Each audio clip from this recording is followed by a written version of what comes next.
السلام علیکم دوستو، یہ 1848 کا ذکر ہے کہ جب ماہرین آثار قدیمہ نے عراق کے مختلف علاقوں میں کھدائی کا کام شروع کیا، جس کا بنیادی مقصد تو یہ تھا کہ بائبل خصوصاً عہد نامہ قدیم میں بیان ہوئے واقعات کی سچائی کو ثابت کیا جا سکے، مگر صورتحال اس سے تھوڑی مختلف نکلی۔ ماہرین آثار قدیمہ کو اس کھدائی کے نتیجے میں قدیم اسیرین سلطنت کا دارالخلافہ شہر نینوا دریافت ہوا، اور اسی نینوا شہر سے دریافت ہوئی دنیا کی سب سے قدیم لائبریری، جسے ایک مشہور اسیرین بادشاہ آشور بنی پال نے 7ویں صدی قبل مسیح میں تعمیر کروایا تھا۔ آشور بنی پال کی بنائی یہ لائبریری 30,000 سے زائد مٹی کی تختیوں پر مشتمل تھی، اور انہی 12 مٹی کی تختیوں میں پوشیدہ تھی دنیا کی سب سے قدیم اور انوکھی داستان گلگامش، ایک ایسے طاقتور بادشاہ کی کہانی جس نے موت پر قابو پانے کی کوشش کی۔ ماہرین آثار قدیمہ کے مطابق یہ کہانی 21ویں صدی قبل مسیح میں تحریر کی گئی تھی، لہٰذا اسے تخلیق ہوئے کم و بیش 4000 سال کا عرصہ گزر چکا ہے۔ دوستو، یہ ایک طویل رزمیہ داستان ہے جسے پڑھنے کے لیے گھنٹوں کا وقت درکار ہے، لیکن اس ویڈیو میں ہم آپ کے لیے دنیا کی اس قدیم ترین داستان کو اختصار کے ساتھ پیش کریں گے۔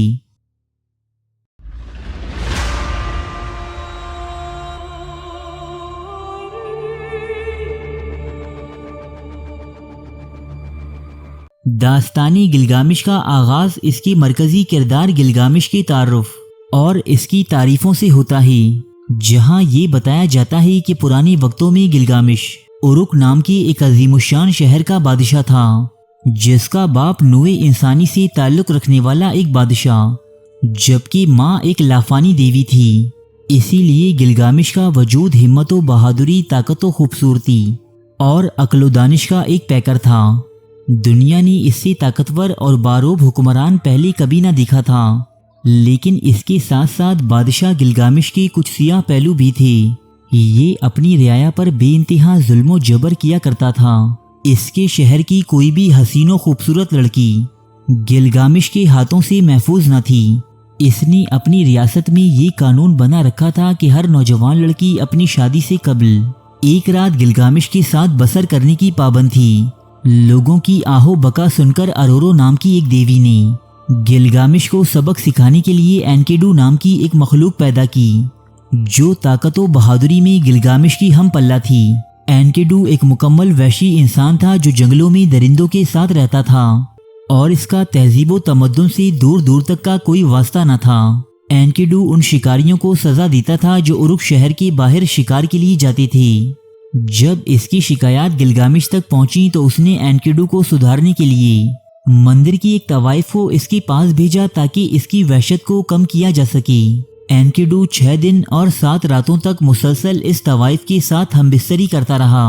اینکیڈو کے اس عمل کے باعث جنگلی جانوروں نے اسے اپنے بیچ رکھنے سے انکار کر دیا، لہٰذا یہ گلگامش کی بھیجی ہوئی طوائف کے ساتھ شہر میں آ گیا اور اسی کے ساتھ رہنے لگا۔ ایک دن کہ جب گلگامش اپنی ریاست میں ایک نو بیاتہ لڑکی کو اپنی جنسی ہوس کا نشانہ بنا رہا تھا تو اینکیڈو اس کے سامنے آ گیا اور اسے جنگ کے لیے للکارا۔ اس بات سے گلگامش کی انا کو سخت ٹھیس پہنچی، کیونکہ اس کے شہر میں آج تک ایسا کوئی آدمی پیدا نہ ہوا تھا جس نے گلگامش پر تنقید کی ہو۔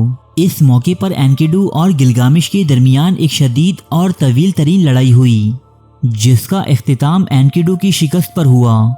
جنگ کے اختتام پر گلگامش نے اسے قتل نہیں کیا، اور یوں یہ دونوں ایک دوسرے کے دوست بن گئے۔ کچھ عرصے کے بعد یہ دونوں جنگل میں رہنے والی ایک عفریت ہمبابا کو قتل کرنے کی مہم پر روانہ ہوئی۔ یہ اس قدر خطرناک بلا تھی جو 60 کوس دور سے آنے والی آواز بھی سن لیا کرتی، لیکن گلگامش اور اینکیڈو اپنی طاقت و بہادری کے سبب اسے قتل کرنے میں کامیاب رہے۔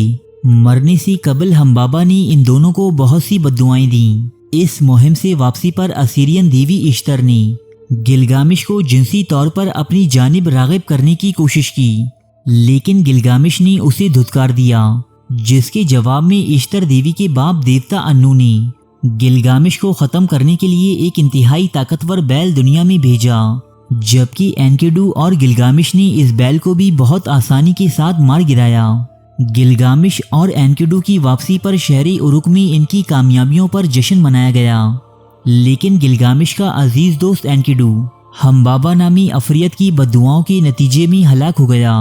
اس کی موت کے بعد گلگامش کو ایک خواب نظر آیا جس میں اس نے دیکھا کہ اس کا دوست اینکیڈو جہنم کے اندر انتہائی برے حالات میں ہے، جہاں وہ مٹی اور پتھر کھاتا ہے اور پرندوں کے پروں جیسا لباس پہنتا ہے۔ یہاں سے اس کہانی کا دوسرا حصہ شروع ہوتا ہے۔ اپنی دوست اینکیڈو کی موت سے گلگامش نے یہ سبق سیکھا کہ اس کی جہنم سے بچنے کے لیے یہ ضروری ہے کہ وہ لافانی زندگی حاصل کر لی۔ لہٰذا اب گلگامش ابدی زندگی کی تلاش میں ایک انجان سفر پر نکل جاتا ہے۔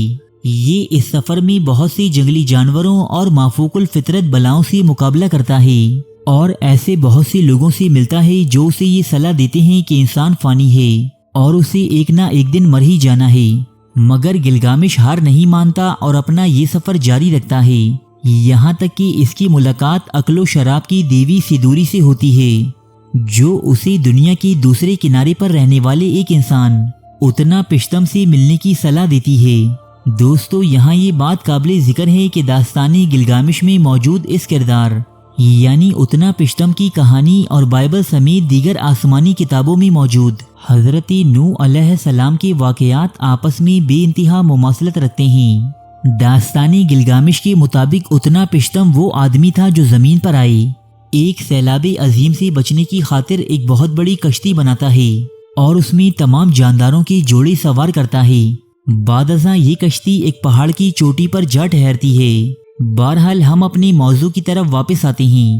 گلگامش بہت لمبا سفر طے کرنے کے بعد بالآخر اتنا پشتم سے ملنے میں کامیاب ہو جاتا ہے، جو گلگامش کا امتحان لینے کی خاطر اسے 7 دن اور 7 راتیں جاگنے کا حکم دیتا ہے۔ گلگامش اس امتحان میں ناکام ہو جاتا ہے اور تھکن کے باعث کچھ ہی دیر میں سو جاتا ہے۔ گلگامش کے جاگنے پر اتنا پشتم اسے یہاں سے جانے کا مشورہ دیتا ہے، لیکن اتنا پشتم کی بیوی کو گلگامش پر ترس آ جاتا ہے اور وہ اپنے شوہر سے اصرار کرتی ہے کہ وہ گلگامش کو ابدی زندگی کا راز بتا دے۔ آخر کار یہ گلگامش کو سمندر کی تہہ میں موجود ایک پودے تک پہنچنے کا راستہ سمجھاتا ہے اور کہتا ہے کہ یہ وہ راز ہے جو تمہیں ہمیشہ زندہ اور جوان رکھے گا۔ گلگامش سمندر کی تہہ سے یہ پودا نکالنے میں کامیاب ہو جاتا ہے اور واپس اپنے شہر کی راہ لیتا ہے، لیکن راستے میں اس کا پیچھا کرنے والا ایک سانپ اس سے یہ پودا چرا لیتا ہے۔ چنانچہ جب گلگامش اپنے شہر واپس پہنچتا ہے تو وہ خالی ہاتھ ہوتا ہے، لیکن اس طویل سفر نے اس کے اندر بہت سی تبدیلیاں پیدا کر دی تھیں۔ اب وہ ایک رحم دل اور نیک سیرت بادشاہ بن چکا تھا اور جب تک زندہ رہا اپنی رعایا کی خدمت کرتا رہا۔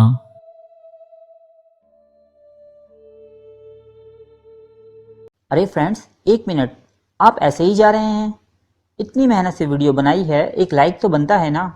اور دوسرا یہ کہ آپ ہمیں اتنی بڑی دنیا میں دوبارہ کیسے ڈھونڈیں گے؟ تو اس کا حل یہ ہے کہ آپ ہمارے چینل کو سبسکرائب کر لیجئے اور اس بیل کے آئیکن کو کلک کر دیجئے۔ اس طرح ہمارے آنے والی تمام ویڈیوز آپ تک پہنچتی رہیں گی۔ ارے ڈریے مت، یہ بالکل فری ہے۔